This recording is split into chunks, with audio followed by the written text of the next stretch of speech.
ተኸታተልቲ ሆፕ ቻናል ኢትዮጵያ መደብ ትግርኛ ናብዝ መደብ ዝቋዕ ድሐመጻኹም እዚ መደብ እዚ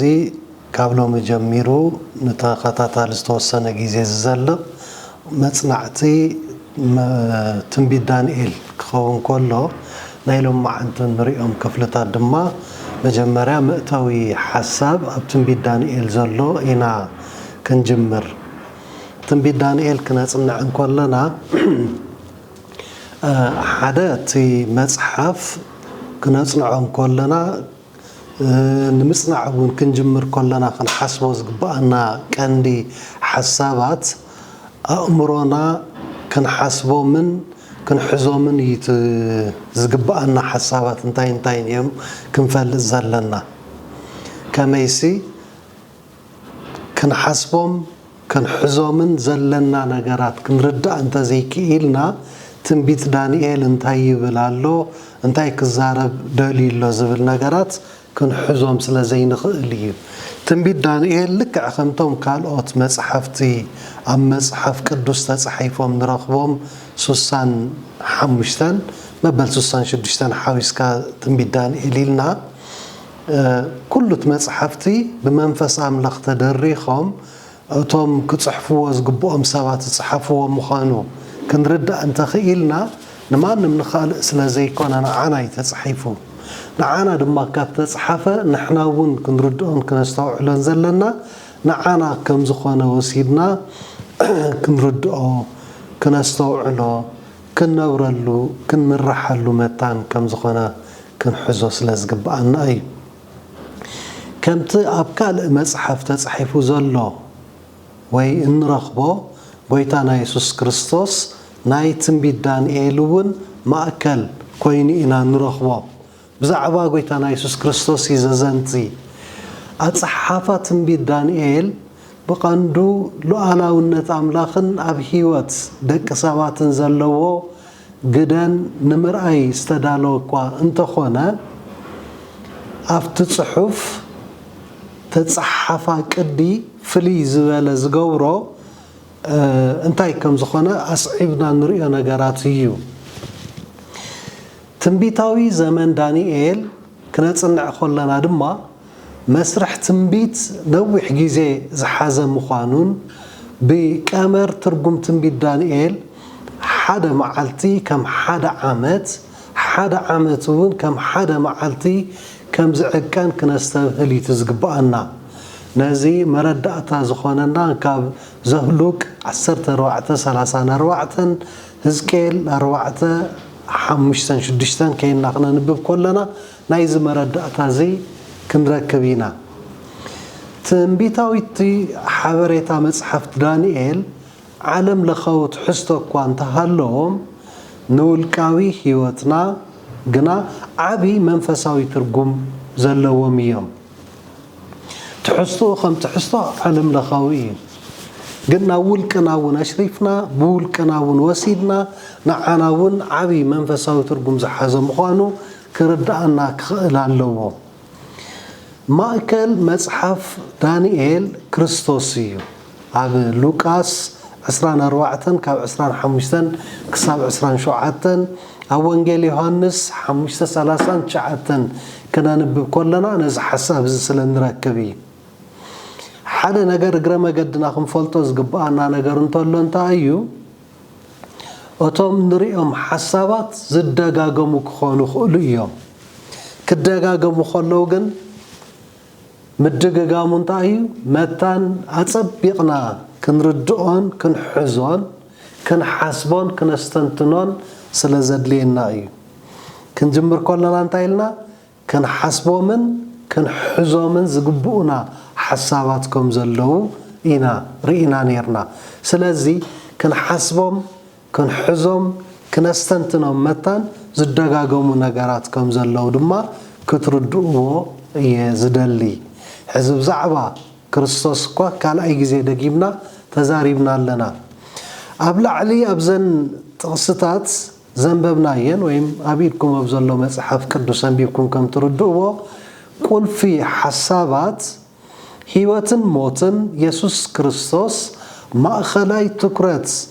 መጽሐፍ ቅዱስን ታሪክ ድሕንነትን ምዃኑ ብንጹር ዘርኢ ምዃኖም እዩ ኣብ ጥንታዊ ትንቢት ነቢይ ቃል እግዚአብሔር ይቕበል እዚ ድማ ራእይ ከጠቓልል ይኽእል እዩ እዚ ኣገላልጻ እዚ ኣብ መጽሓፍ ቅዱስ ብጥንታውያን ነቢያት ኣስታት 1600 ጊዜ ተጠቒሱ ድማ ንረኽቦ ኢና ነቢያት ከመይ ትንቢት ይቕበሉ ካብ እግዚአብሔር ትንቢት ነቢያት ክቕበሉ ከለዉ ብምንታይ መልክዑ ከም ዝኾነ ንመረጋገፂ ዝኸውን ተጠቕሰ በዝሒ ቁፅሪ ምዃኑ ኢና ንርኢ ኣብ ጥንታዊ ትንቢት ገለ ምሳሌያዊ መግለጽታት እኳ እንተሃለወ መብዛሕትኡ ግዜ ኣብ ጭቡጥ ሓቅታት ዝተመርኮሰ ድማ እዩ ኣብ ናይ መወዳእታ ዘመን ትንቢት ግና እግዚአብሔር ካብ ዓለም ሰብኣዊ ክውንነት ወፃኢ ኣብነታትን ምስልታትን ይጥቀም እዩ እዞም ምስልታት ወይም ክውንነታትን እንታይም ዝብል ንኣብነት ዝተሃናፈፁ እንስሳታት ፀኒሕና ንሪኦም ኣብቲ ናይ መጽሓፍ ቅዱስ ትንቢት ንኣተና ክንርኢ ከለና እንታይን እዮም ዝብል ነገር ክንሪኦም ኢና ብኣራዊት ዝጥቀመሎም ኣሎ እንስሳታት ተጠቒሙ ንረኽቦም ኢና ድሓር ፍልይ ዘብሎ ናይቶም እንስሳታት ዝተሃናፈፁ ምዃኖም እዩ ክንፊ ዘለዎም ድሓር ኣብ ክውንነት ኣብዛ ዓለም እዚ ግን ክንርኢ ከለና ከምኡ ዘይክንርኢ ንኽእል ይኹን ደኣ እምበር ኣብ ትንቢት እዚ ነገር እዚ ተጠቒሙሉ ንረኽቦ ኢና ጥንታዊ ትንቢታውቲ ፍጻሚኡ ኣብ ምላሽ ደቂ ሰባት ተመርኮሰ እዩ ነይሩ በንጻር ጥንታዊ ትንቢታውቲ ናይ መወዳእታ ጊዜ ትንቢታውቲ ቅድመ ኩነት ዘይብሉ እዩ ናይ መወዳእታ ጊዜ ትንቢት ኢልና እንብሎም ከም ትንቢት ዳንኤልን ራእይ መጽሓፍን እዮም ኣብ ትንቢት መወዳእታ ዘመን እግዚአብሔር ካብ ዘመነ ዳንኤል ክሳብ መወዳእታ ምትንሳእን መውዳቕን ናይ ዓለም መንግስትታት ይገልጽ እዩ እዚ ዓይነት ትንቢት እዚ ኣብቲ ኣምላኽ ኣቐዲሙ ዝፈለጦን ሉዓላውነትን ተመስረተ እዩ እዚ ከዓ ምርጫ ደቂ ሰባት ብዘየገድስ ክፍጸም እዩ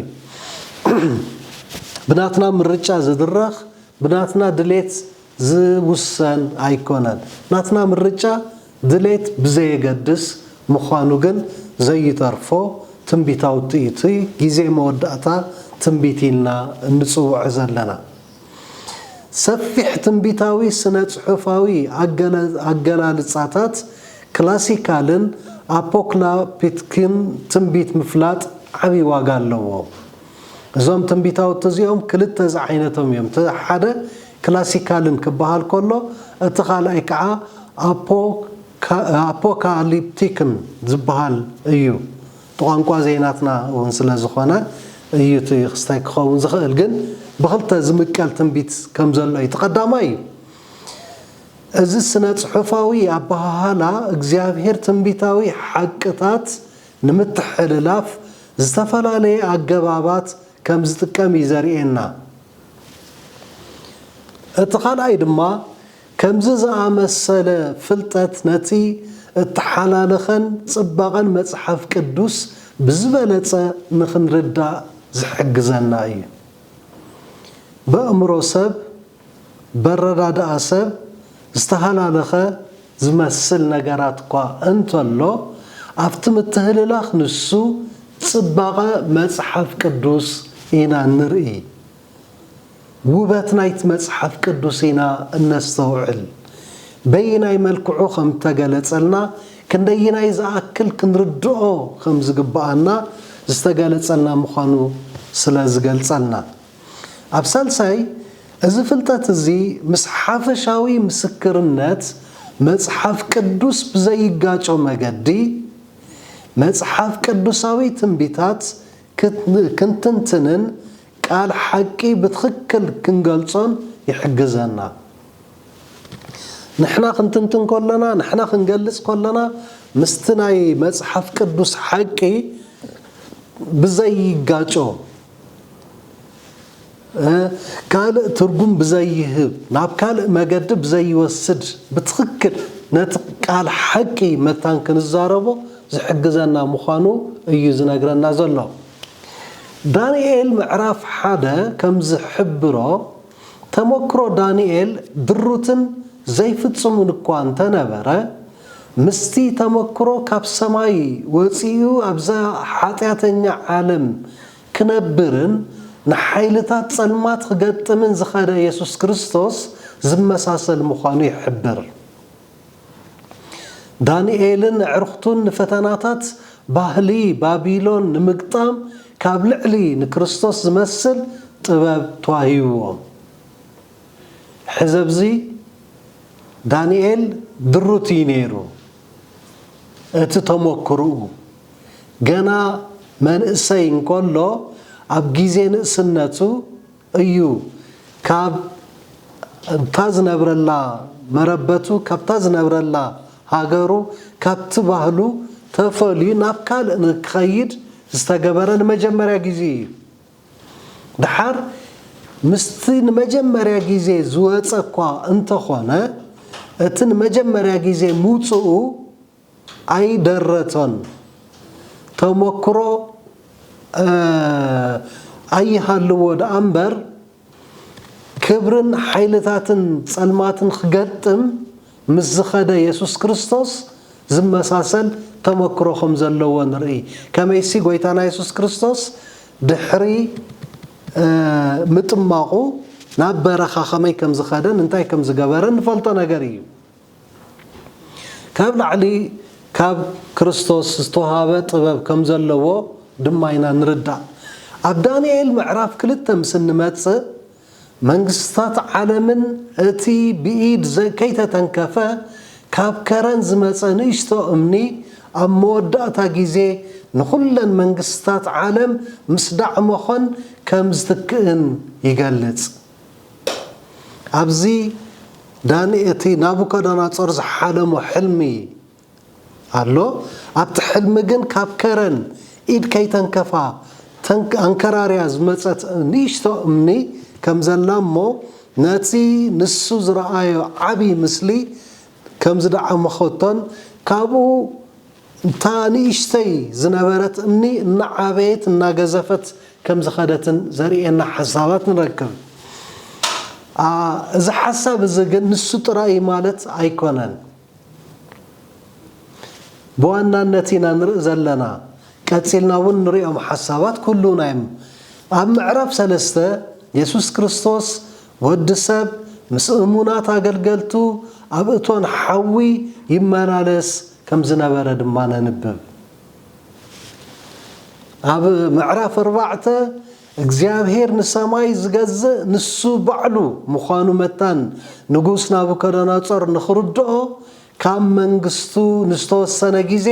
ከም ዘውረዶ ነንብብ። ልዕሊ እግዚአብሔር ማንም ከም ዘየሎ መታን ክርድኦ ንሱ ሓሲብዎ ናብ ኣእምርኡ መፂኡ ዝነበረ ሓሳባት ኩሉ ክግታእ እሞ ናብቲ ክመፀሉ ዝግባእ ሓቂ ምርዳእን ንኽመፅእ እግዚአብሔር ከመይ ካብ መንግስቱ ከም ዘውረዶ ኢና ነርኢ። ሰማይ ዝገዝእ መኒ እግዚአብሔር እዩ። ስለዚ ሰማይ ክገዝእ እዩ ዝብል ኣባሃሃላ ልክዕ ከምቲ ኣብ ዳንኤል 7 ዝተገልጸ እዩ። ወዲ ሰብ ኣብ ዳንኤል 7:13 ግዝኣትን ርእስነትን ከም ዘይተቐበለ እዩ። ሰብ ነዚ ክገብር ከም ዘይከኣሎ። ኣብ ምዕራፍ 5 ድማ ሞት ንጉስ ቤልሻፅርን ውድቀት ባቢሎንን ኣብ ልዕሊ ፋርሳውያን ኣብታ ለይቲ ድግስን ርክሰትን ትግለጽ። እዛ ምዕራፍ እዚኣ ኢየሱስ ክርስቶስ ንትንሳኤን ምውዳቕን ምድራውያን መንግስታት ከም ዝቆፃፀሮ እያ እትገልጽ። እግዚአብሔር የልዕል፣ እግዚአብሔር ድማ ይውርድ። እግዚአብሔር ቦታ ይህብ፣ እግዚአብሔር ድማ ይኸልእ። ነዚ ክርድኡ መታን ዝገልጸልና እዩ ምዕራፍ 5። ኣብ ምዕራፍ 6 እቲ ኣብ ልዕሊ ዳንኤል ዝተፈጸመ ውዲት مستي بليكانا كهنات قبل علي يسوس قربا ناي حسوت كستات كمي كم زمساسل دمانا نبب ويتانا يسوس كريستوس بحسوت كسيسوم ناب مقابا آيا كقربو خلو شعو حسوتي مسخاخر عديقم حسوتي مسخاخر قوتيرم كقوربو كم زفتنو ننبب نسو ترايا يكونا نابزي وعالو بزي قبورو نقر كمي كم زخصصوو ونرئي ندانيኤል እውን ተመሳሳሊ ሓሳባትና ንርኢ ብተወሳኺ ኣብ መንጎ ንጉስ ዳርዮስ ንዳንኤል ንምድሓን ዝገበሮ ዘይተዓወተ ፈተነን ጲላጦስ ንኢየሱስ ንምድሓን ዝገበሮ ፈተነን ምውድዳር ይከኣል ይብዝውን ጲላጦስ እንታይ ገይሩ ንኢየሱስ ኣብዚ ከዓ ዳርዮስ እንታይ ገይሩ ዳርዮስ ብርግጽ ዝከኣሎ እንታይ ገይሩሎ نريا نجاراتي ناي بيلاطس دما تاي كم زجبارة يعني نخلات ناقلت نجاري جن تحسب كما يزامدن يتحزن نمحز نمجلات ساكلين أما عرف شو عته كريستوس والدسب أب سماي منجسو تقبلوا قبل علي حزبو كجزء خلوا يرئي أما ودعتا منجستنا تقبل ويتانا يسوع كريستوسي زجزء ونسيو أما عرف شمونتون كريستوس كاهن سماياويت بيت مقدس مخانو ايو زرينا بزح الساعات زي اب سماي ليكا كاهنا خوينو بزعبانا زمالدلنا بزعبانا زصليلنا زلمنلنا انتولو ويتانا يسوع كريستوس كم زخونا يزد ما قدمو بتنبيت تناغر ايو اب معرف تشعات نكريستوس بموتو امونغو እግዚአብሔርን ህዝቡን ዘአቶ ቃል ኪዳን ዘረጋገጸ መስዋዕት ምዃኑ ይግለጽ ኣብ ምዕራፍ ካብ ምዕራፍ 10 ክሳብ 12 ዘሎ ድማ ሓሳባት ክንርኢ ከለና ንክርስቶስ ሓይልታት ክፍኣት ዝቃለስን ንህዝቢ ኣምላኽ ካብ ሓይል ሞት ዘድሕንን ዋና ኣዛዚ ሚካኤል ገይሩ እዩ ዘቕርቦ أبزي نقولتنا يسوع كريستوس من كم زلوا زلوا ينانر زلنا سلازي كريستوس مأكل مصحف دانيال مخانو كابزي كنردا نخلينا نفسه كف معرف بحدا مجدي ويبخالق مجدي نكريستوس أي زملكت تنبي دانيال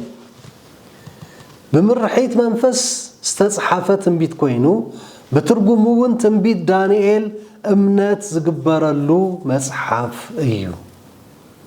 امنات زجبرلو مصحف كبهال كله حدث تنبيت دانيال كنباب زي يقبقو عصو مصحف يخبلنا خيل يخون عصو يزبلو من الباشكم وتصحيفو سلازلو خون خيل قلت تستواهله كساب كندو ديو ثاني حنا نريو نجار كوينو بزخانة جن تنبيت دانيال امنات زجبرلو حقي زحازة بزعبا مصاي جيزين نزحز زلنا له جيزين زملاخت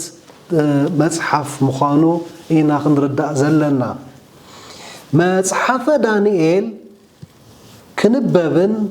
كتصنعن زغبوي كم تقالياتهم عصو ويستحت ما يزبلوا أمه عاصيهم زقادفوا كم وخنقدفوا يبلنان نعنا يتواهبنا كننببو نعنا يتصحيفلنا كنردو كم تيزوالكوا نزح الزلنا اللو جيزي نمتاي زعالم زيها مفتسمتا أنا بيب قدسات بلالا كما يكأي مودعتا نزبل نقر منم كي تدرته بقلصي زنقرنان زمهرنان حسابي سلازي عصو يكونان ويم استحتم مصحف يكونان انت رأى بصالات انت رأى منفس قدوس كمهرنا إلنا ناو أملاخ قريبنا قليصنا قنصيلنا ننببو خوينا كنستوعلو زكالنا كنردو نخل مصحف ايو مصحف دانيال استنبأ تنبيتاوت كلهم ببس تقمطلهم دقائقا ساعات قال خيزابعوا كفتصموا يوم انها تفتصموا دما مصيوم الله زاغيد انها تفتصموا مصيوم الله بز حزبون مفتصامهم زي ترف نغريو ملئختي مصحف دانيال نتوم ابزي دحراي زمن نزلنا سبات امبزا طقامن غبراو خوينو نريونيو نتوم ابزي زمن نزلنا سبات تنبيت دانيال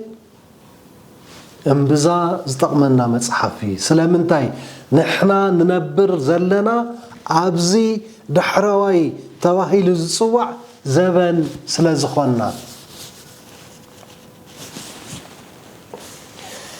مصحف دانيال كابتم 4 عبيت نبيات حدا خون كله ببزح جنات زناس بزحي معرفات زحزيو نابنا تنبيت إساياس كابتم عبيت نبيات زبهالو 66 يحيزو ما تنبيت دانيال جن 12 معرفات يزلوا 12 معرفات سلازحازه بتنبيت أجلالته نيشتاي مالتي كونن تحسو جن انبزا عبي أبزي دحروي زمن نزلنا كبهال كله نحنا أبزي دحروي زمن نزلنا سبات جيزي استودعنا ممصا غويتانا يسوس كريستوس انبزا زقربه مخانو زردعنا كنتا تبع عالم زلو كله زملاختن زرينا زلو مودات عالم يقراربكم زلوني نز كلهم بار حيزو زلو تنبيت دانيالي نزد ما ينخنصنع ابينا غيزي لنا غيزينا انت يمثل بزعوا غيزينا فليتنا نحنا خا انتي خنغبر يغبانا زغلصلنا حساب سلازحزه ገለ ካብቲ ኣብ ህይወት ዳንኤል ዘጋጠመ ታሪኻዊ ፍጻመታት ንነቢ ዳንኤልን ንንጉስ ባቢሎን ናቡከደነጾርን ዝተዋሃበ ብዙሕ ሕልምን ራእይን ይዛረብ من ትንቢት ዳንኤል ሓቃው ዝኾነ ታሪክ ዝሓዘ ስለ ዝኾነ ኣብ ኢሳይያስ ኣብ ኤርምያስ ሕዝቅኤልን 12 ናእሽቱ ነቢያትን زمنا أشتو نبيات سبحانه كاب هوسي كساب ميلكياس زلو كخونو خلو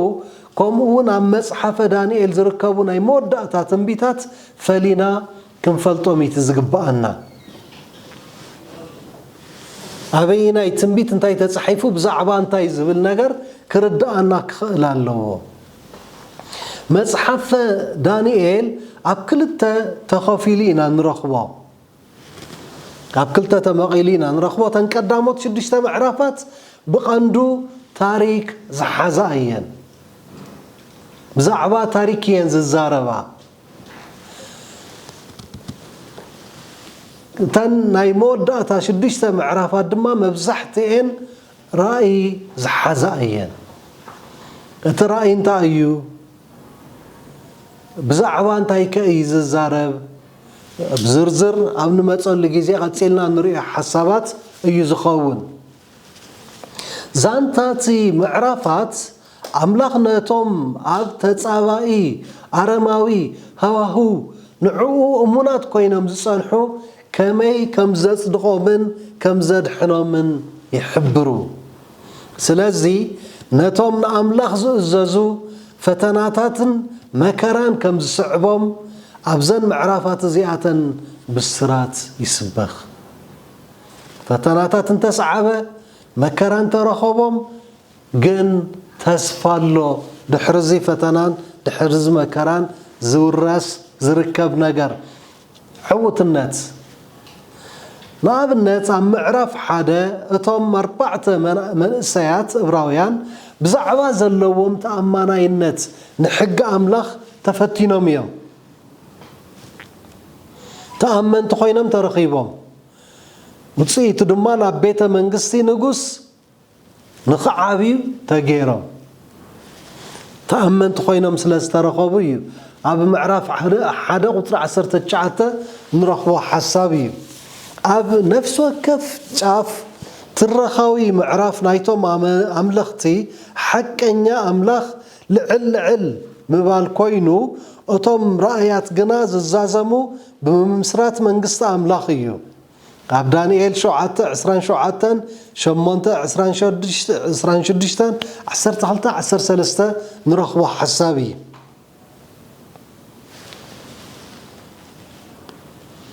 ትርጉም ዳንኤል ኣምላኽ ፈራዳይ እዩ ክኸውን ከሎ ድሕራይ ዳንኤል ናብ ምንታይ ሽሙ ተቐይሩ ስለምንታይ ዝብል ነገር ስለንርኢ እዩ ኣብ ሙሉእ መጽሓፍ ትንቢት ዳንኤል ድማ ብዛዕባ ዝሓቂ እዚ እግዚኣብሔር ፈራዳይ ምዃኑ ሙሉእ መብርሂ ሓሳብ ንረክብ ኣምላኽ ፈራዳይ እዩ ክብል ከሎ ዳንኤል ወይ ድማ ዳንኤል ዝብል ሽም ትርጉሙ ዝኸውን ከሎ ኣብ ሙሉእ ምዕራፋት መጽሓፍ ትንቢት ዳንኤል ክንርኢ ከለና ኣምላኽ ፈራዳይ ምዃኑ ኣምላኽ ዘየዛብዕ ምዃኑ ኣምላኽ ምእንቲ ደቁ ዝፈርድ ምዃኑ ዘርኢ ሓሳባት እውን ንረክብ ኢና እቲ መጽሓፍ ብምጥቃስ ፍርዲ ይጅምርን ይዛዝምን ኣብ መጀመርታ كحادي يهودا تفريدوه أما ودأت دما نجوس سمين تفريدوه الله أتناو تغميتنا بزلوات الستات أبو نرخب حساباتي زغون أما خالت مصحف دما عبتم بي دانيال شو عتا كاب كتريت شعتا عسر سلسة اجزابهير تنتاوي زمعالتو ببزحي ملاختي استخبابه مصحف تفردي تخفيت الله يبلنا ازي قدمي مصات ወይ ምርመራ ፍርዲ በዞም ዝስዕቡ ንሪኦም ምኽንያታት ኣገዳሲ ዝኸውን መጽሓፍ ዳንኤል ሎሚ ኣብ ህይወትና ረብሓ ዘለዎ ጽልዋ ክገብር ይኽእል ዶ ከምቲ ኢየሱስ ዝበሎ መጽሓፍ ዳንኤል ብሓቂ ምስ ህይወት ኣብ መወዳእታ ዘመን መበል 21 ክፍለ ዘመን ንዘለና ጠቃሚ እዩ ነቶም ኣብዚ ዘመን እዚ ንዘለና እዚ ትንቢት ዳንኤል እዚ ብዘይ ምንም ጥርጥር ዝጠቕመናን ንርብሓሉን ንምድሓናውን ዝኾነናን ከም ዝኾነ ይዝነግረና ኢየሱስ ብዘየማትእ መረጋገፂ ክህብ ከሎ እቲ ብነቢይ ዳንኤል እተባህለ ናይ ጥፋት ርኽሰት ኣብታ ቅድስቲ ስፍራ ቆይሙ እንተሪኢኹም እቲ ዘነብብ يستوعل اتناي طفات رخصت من يو جنا نريئنا اتي اموداتا زمن ابتا قدستي سفرا دويلو زرأ ناي طفات رخصت من كونيو اذا ناي طفات رخصت زي بيت مقدس دويلو مستريو شعو استوعلو ويما استبهلو استبهله اذا اي طفات رخصت زي من كونيو رجز زي تنبيت زخنا صنعن كلنا ان راينايو نخيد حسابي مسانا مستخونو من يزناي طفات رخصت زي كنبصحلينا دانيال سلازنغرنا بنصر بقلصي ባህርያት ትንቢታት ዳንኤል ድማ ሓደ መትከል ምድግጋም ኣሎ ከምቲ እናተደጋገመ ሕዝቡ እናተዛረብናዮ ጸናሕና ገና ወንቅድሚት ዝደጋገሙ ሓሳባት ክህሉ እዮም ክደጋገሙ ከለው ግን ከምቲ ቅድም ኢለ ዝበልክዎ ሓደ መታን ክነስተውዕሎ ካልኣይ መታን ክንሕዞ ሳልሳይ استوعلنا كنملالسلون كنبرلون خنكئل متاني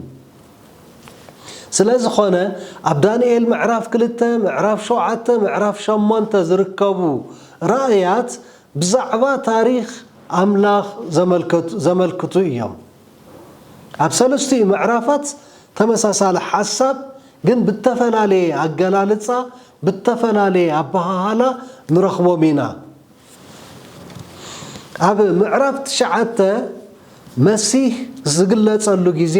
የፍልጥ መሲህ ማለት ጎይታና ኢየሱስ ክርስቶስ እዩ እዚ መዓስ ይግለጽ ዝነግረና ሓሳብ እዩ ኣብ ምዕራፍ 10 ክሳብ 12 ድማ ኣብ ብሉይ ኪዳን ብዛዕባ መጻኢ ፍጻመታት ኣዝዩ ዝርዝር ትንቢት ዝሓዘ እዩ ብዛዕባ እንታይ ብዛዕባ መጻኢ ፍጻመታት ብዛዕባ ንቕድሚት ዝኸውን ኩነታት ብዛዕባኡ ክንፈልጦ ዝግባአና ነገር ኣቐዲሙ ዝነገረና እዩ ስለዚ ትንቢት ዳንኤል ካብ 1 ክሳብ 12 ክነንብቦ ከለና ዝደጋገሙ ሓሳባት እኳ እንተለው ንዓና ንጥቕምና ንኽነስተውዕሎን ንኽንርድኦን መታን ኣቐዲሙ ስለ ዝተሓሰበሉ እዩ በቢ ክርዳእና ዝኽእል ቋንቋ ወይ ድማ ኣገላልፃ ኣብ ትምህርቲ ናይ ሒሳብ ወይ ናይ ቁፅሪ መምሃራን ከምህሩ ከለዉ ነቲ ክፍሊ ኣብ 3 ምናልባሽ እውን ብዝያዳ ክመቕልዎ ይኽእሉ እዮም ትሑት ናይ ምርዳእ ክእለት ዘለዎ ማእኸላይ ናይ ምርዳእ ክእለት ዘለዎ ልዑል ናይ ምርዳእ ክእለት ዘለዎ ኢሎም ድሓር ንኹሉ ከዓ ከከምቲ ክርድኦ ዝኽእል ፎርሙላ ገይሮም እዮም ነቲ ክፈልጦ ዝግብኦ ትምህርቲ ንኽፈልጥ ዝገብርዎ ዳንኤል እውን በቢግዚኡ ብዝተፈላለየ ዓይነት ኣገላልፃ መታን ክርዳእና ዝተጠቐመሉ ዝተዋህቦ ራእይ ዝተዋህቦ መልእኽቲ ከም ዝኾነ ኢና ንርዳእ ስለ ዝኾነ ንዓና እውን እቲ ሓደ እንተምለጠና እቲ ሓደ ብዝያዳ ክርዳእና ከም ዝኽእል ተገይሩ ዝተገልፀ ምዃኑ ክንርድኦን ክነስተውዕሎን እዩ ዝግባአና ስለዚ እቲ ኣብ ዳንኤል ዘሎ ዓበይቲ ትንቢታት ብመትከል ምድግጋምን ምስፍሕፋሕን ብዝያዳ ምብርህራህን ዝተዋህበ ምዃኑ ክንዝክር እዩ ዝግባአና እዚ ትንቢታት እዚ ዝጅምር ብዘበነ ባቢሎን እዩ ዳንኤል 2:7 ብዛዕባ ባቢሎን እዩ ዝነግረና ንግስና ናይ ባቢሎን ከመይ ከም ዝኾነን ልዑል ቦታ ተዋሂቦ እንታይ ከም ዝመስልን ወይ ድማ ሜዶን ፋርስን ይቕፅል ካብኡ ከዓ ነፍሲ ወከፎም ግን ብመንግስቲ ኣምላኽ ምምስራት ይውድኡ ብዘይካ ዳንኤል 9 ንሱ እውን ዘውቅዕ ብጥፍኣት የሩሳሌም እዩ እቶም ካልኦት እቲ ዝተራእዮም ኩሉ ክንርኢ ከለና ትዝውዳእ ብምምስራት መንግስቲ ኣምላኽ ክኸውን ከሎ ምዕራፍ 9 ግን ብጥፍኣት የሩሳሌም ክጠፍእ ከላ እዩ ዝዛረብ ዳንኤል 2:7-8 ኩሎም ሓደ ዓይነት ወይ ተመሳሳሊ ሓይልታት እዮም ዘመልክቱ ምዕራፍ 7 ሓሳባት ምዕራፍ 2 ምዕራፍ 8 ዘስፍሕ ኮይኑ ራእይ ዳንኤል 10-12 ድማ ብዛዕባ ትንቢት ዳንኤል 8 ዘስፍሕ ሓሳብ ኢና ንረኽበሉ ኣብ ቃልሲ ወይ ተጋድሎ ኣብ መእተው ናይቲ ናይ መወዳእታ ራእይ ኣብ ዳንኤል 10:13 ኩርናዕ ናይቲ ዓብይ ቃልሲ ናብ ሰማይ ክበጽሕ ንርኢ ኣብ ቅዱሳት መጽሓፍቲ ካብቲ ኣብ ቁጽሪ 13 ዘሎ ንላዕሊ ኣብ መንጎቶም ሰባት ዝቆጻጸሩ ሓይልታትን ዘይረአ ሓይልታትን ዝግበር ቃልሲ ብንጹር ዝገልጽ ጽሑፍ የለን ኣብዚ ንሰባት ዝቆጻጸሩ ሓይልታትን ዘይረአ ሓይልታትን ዝግበር ቃልሲ ዝብል ሓሳብ ንርኢ ንዓና ንሰባት ዝቆጻጸሩና ሓይልታት እንታይ እዮም እቲ ዘይረአ ሓይልኸ እንታይ እዩ ድሓር ምስዚ ዝግበር ብቃልሲ ምስዚ ዝግበር ቅልስ مسز زجبر مجدال انتايو بحافشو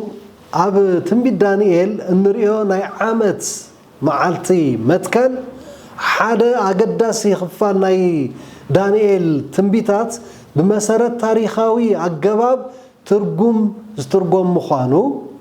أزيد ما ناي عامت معالتي متكل زت على لأيو بمسارات زي أبتنبيت حنت معالتي قال بقالو عامت كوينان رخبا سلازي نشحن كلتا ميتن سوسان شحن كلتا ميتن تيسعان معالتتات زبلا أبتنبيت دانيال شوعات عسران حمشتان عسرت غلطة عسرت حادة قال بقالو نشحن كلتا ميتن سوسان نشحن كلتا ميتن تيسعان عامتات مخانم أي زناقرنا حزة تنبيت دانيال كنا تصنع عن كلنا أبتنبيت دانيال تقاليصهم نرخبهم قصرتات علويام بحرتهم قصرتات نساتهم خقلصهم كله بمشاتن بقحاتن النابلة ويدما كم زلوا بقصري درجة أقميتوا ومينا نرخبهم بمعالتات كخون غير معامتات كنردو زلنا نقرقن اتي تقميتوا زلوا حسب كم زلوا ناب عامتات زغير مخانو ايو بحر يسوس ما أكلت تنبيت كم زخانة قدم لنا نرانا يزمت أنا حساب سلا ايو جن كم تي خجمر كله خزوالكوا تمدققام متان بزيادة نخرد عنا زرد عنا حساب سلا زخانة أفتن معرفات تطعيسان زنبرا أنتوي بخال ملك عرينا نيرنا حزد ما نازق نتصنع كلنا ما أكلنا يزمت حافظي كريستوس مخانو كنرسع سلا زيبلنا نسو نادقمنا ينار أنا يو خنكيدينا قدم يلو بخال إنا قليسنا ينيرنا أما عراف كلتا انتايب لنا تي أمني نسو مخانو إزنقرنا أيناي أمني نقص نابوكدنصر حلمي كحلم كله أبتز حالمو حلمي كابكرن إيد كيتنكا نانكراروت زواردت نيشتي أمي كم زنبرة تزاريب نيرو تأمن السنبار كريستوسيو أب معرف سلسته أب أتون حوي زلو سب نسيو نسو ود سبي بزعبو نابوكدنصر استزاربو زربا خم زلو بقصال نريها حساب كونت خونه ابز نردوهم مخانو يو اب معرف شوعته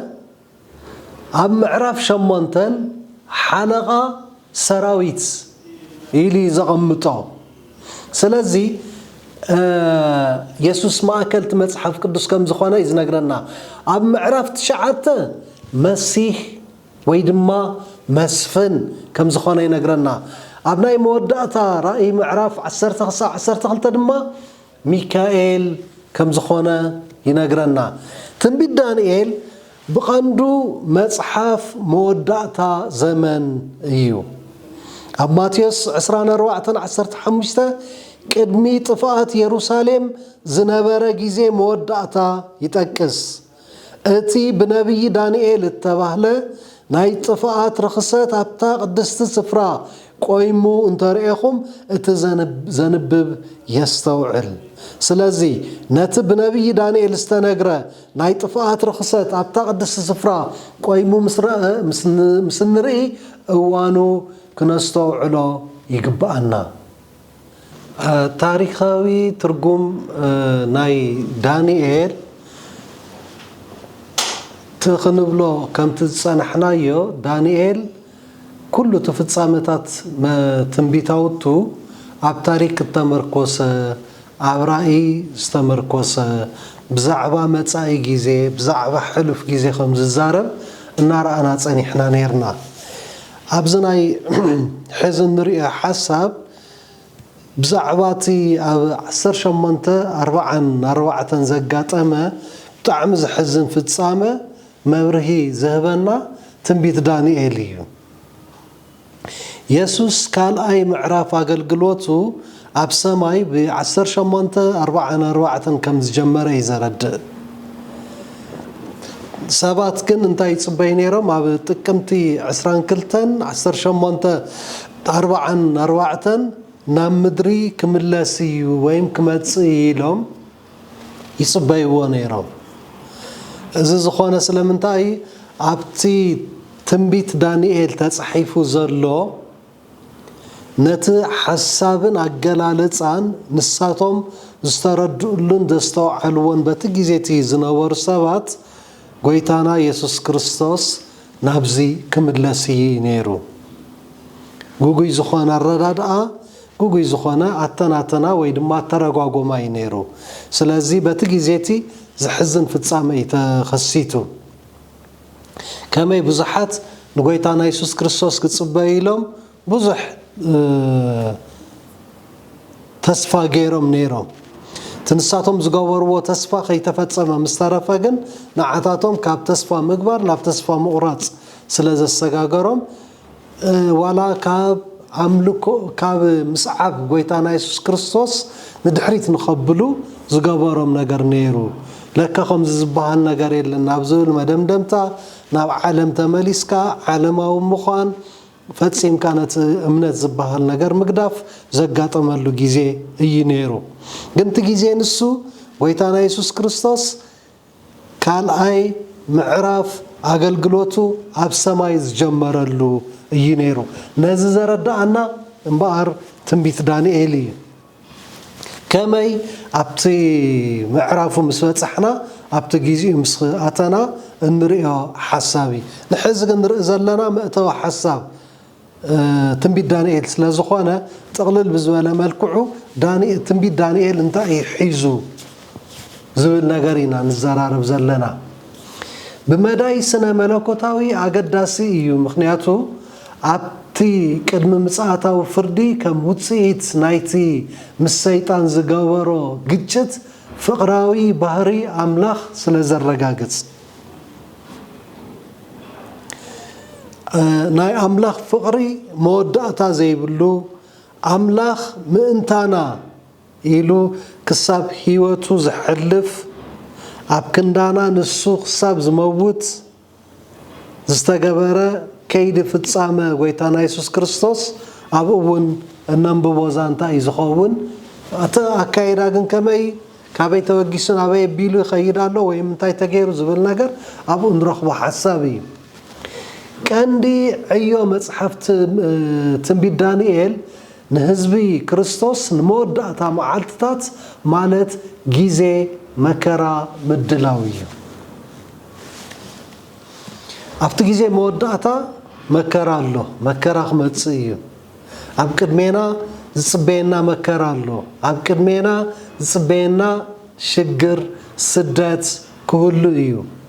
دحرنا زغن اقدمنا متان كنفلطون كندالون دانيኤል اقدمو يدالونا الله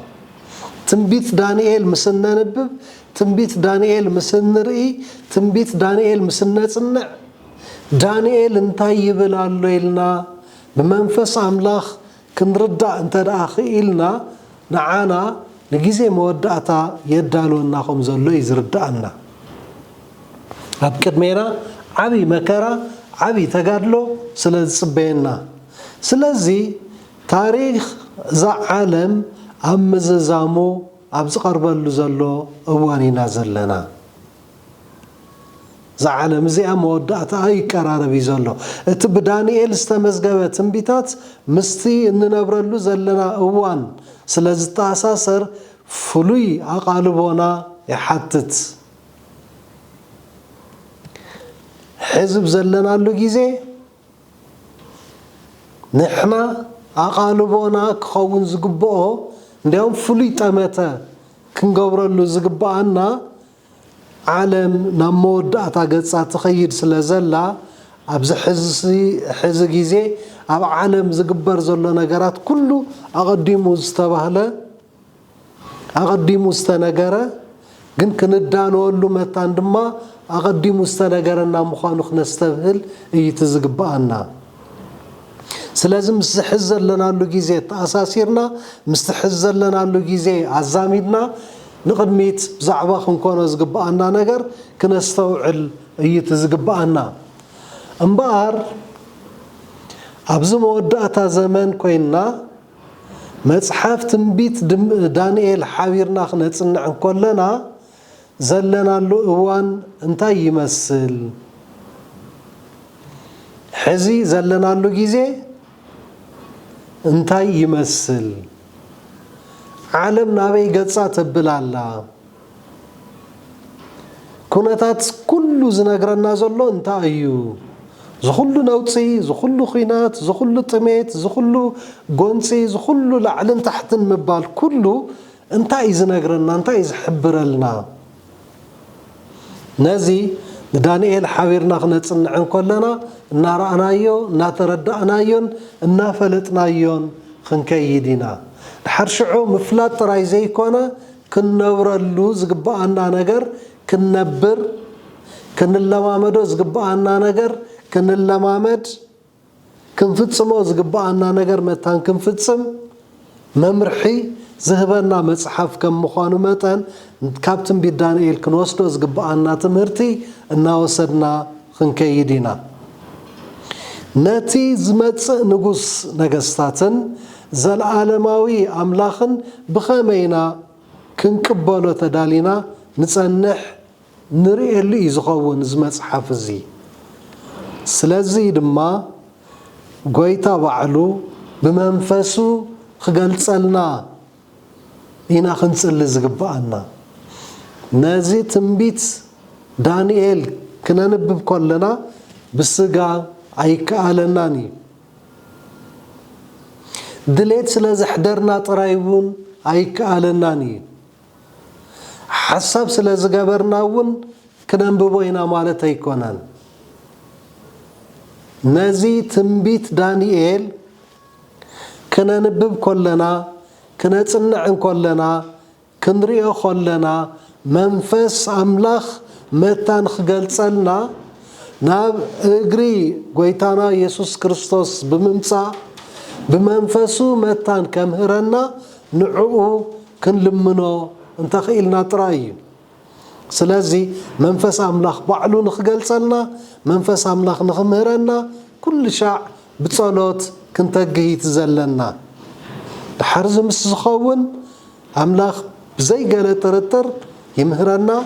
ይነግረና የረዳአና የጠንቅቐና የዳልወና ድማ ስለዚ ግዜ ፈሊጥና ኩነታቱ ተረዲእና ዝተዳለና ንኽንከውን መታን ኣምላኽ ይሓግዘና ፕሮግራምና ብጸሎት ክንዛዝሞ ሓቢርና ንጸልይ ዘለዓለማዊ ዝኾንካ ሕያዋይ ጎይታ እግዚኣብሔር ኩሉ ሻዕ ምሳና ስለ ዘለኻ ቃል ብቃል ቃልካ ንኽንፈልጥ ንኽንምገብ መንፈስካ ምሳና ስለ ዘሎን ነመስግነካ ፈቃር ጎይታ ህይወትና ሁሉ ኣምላኸየይ በኣኻ ዝደሓነን ምሳኻ ንነብርን እንስጉምን ንኽንከውን ፍቓድካ ስለ ዝኾነውን ነመስግነካ ምሕረትካን ረድኤትካን ኣይፈለየና ኣብ ትሕቲ ኣጽላል ኣኽናፍካ የሕድረና ቃልካ ብመንፈስካ መጊብካ ጎይታ ከተብቃዓናን ወረስትን ገጠምትን መንግስትኻ ንምዃን ክተኽእለናን ንልምነካ ስለቲ ሕያዋይ ዝኾነ ሽምካ ኣሜን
مقدسو أمسكنو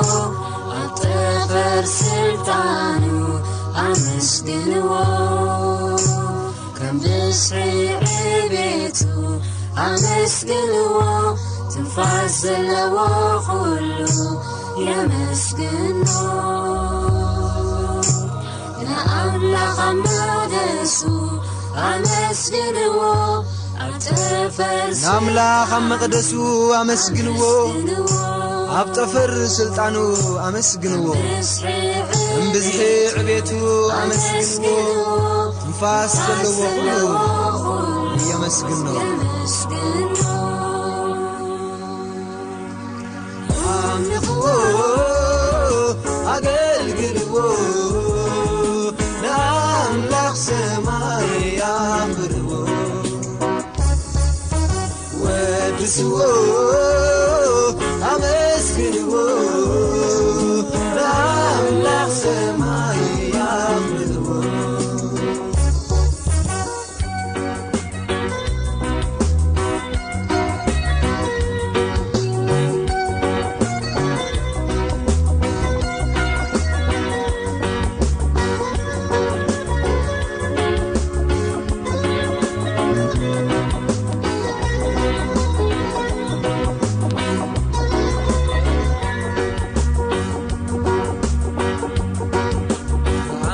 سمايات أمسكنو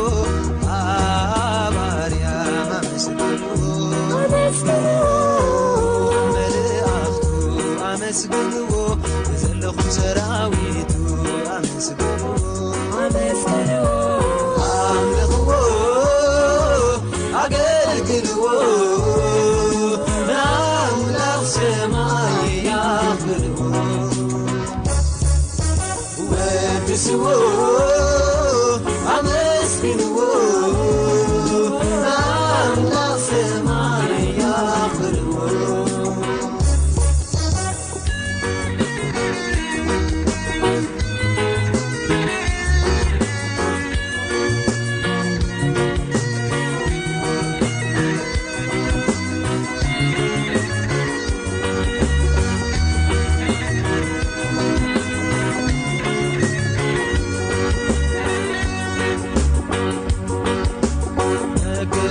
مدري أمسكنو كلكم أحزاب أمسكنو بيت مسمع عشتو أمسكنو أقواز برازوتين أمسكنو أملكو أقلقلو نملك سماي يغفرو ودسو أمسكنو نملك سماي يغفرو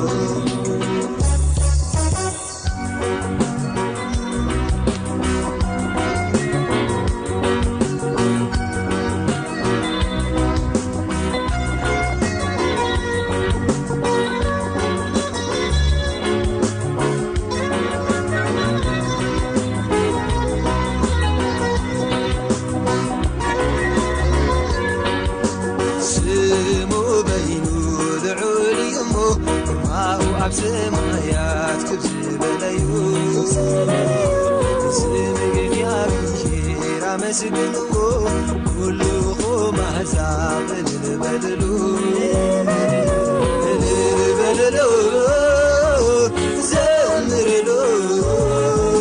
نقويتا قويتو ساسعلو البدلو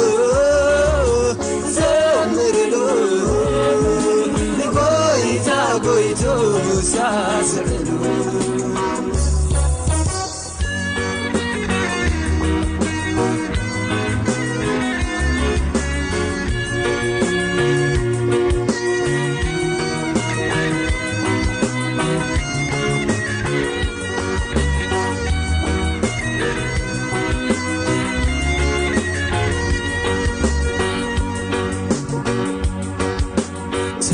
بساسعي تمسكنو بخبر بقنا نزمدلو توعم زدخاي نقدس البللو البللو زمللو نقويتا قويتو ساسعلو البللو زمللو نقويتا قويتو ساسعلو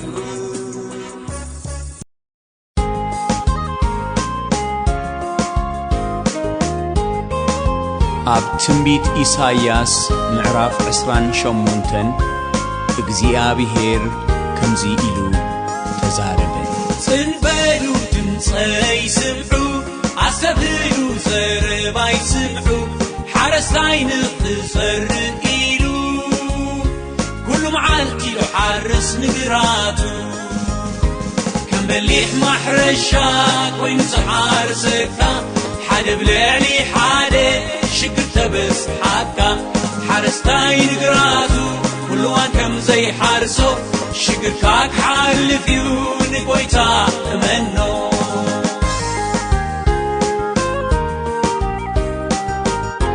ሓሪሱ ምስ ወድአ ግራቱ ይባርዎን ይጉልጉሎን እንትዩ ንዝባኑ ምስ ኣጣጥሖ ብቕኑዕ ኣገባብ ይዘርኦ ፍረንኽ ሓፍስ ኣብ ልብኻ ዘሪኡ ንድውልካ ትሰብር እሲር ብቐደሉ ነቲ ጻሕያይ ምሒቑ ኣብ ደገ ከንድዶ ከም ፍቓዱን ከም ቃሉን መገድኻ ተጣጥሖ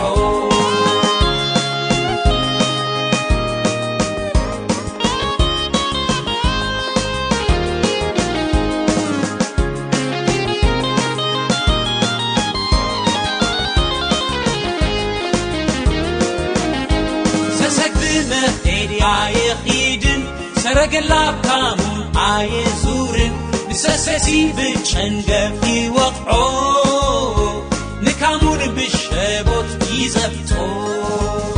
ساعتي خليت فلتابتي حاضر قدنيو كوقع زليو متن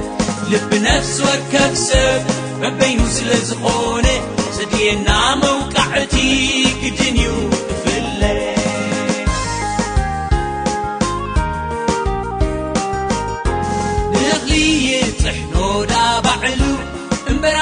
يدن حوارو من كراخور سرقلاون أفراسون